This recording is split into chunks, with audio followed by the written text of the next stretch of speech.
Today's Bible verse comes from Matthew chapter 5, verse 6, King James Version.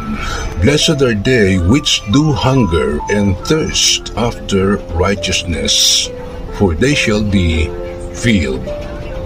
Matthew 5:6, it means that people who passionately long to do what is right and live in a way that pleases God will have that deep desire completely fulfilled by Him. Here's a quick breakdown of the verse.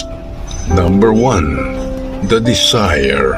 Just like your body physically craves food and water, spiritual hunger and thirst represent an intense, non-negotiable need for God's presence and ways.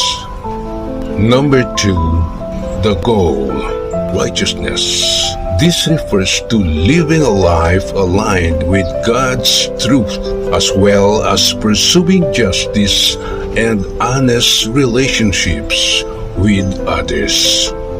Number 3, the promise. For they will be filled means that God actively rewards those who seek Him, providing true peace and contentment that worldly things cannot offer.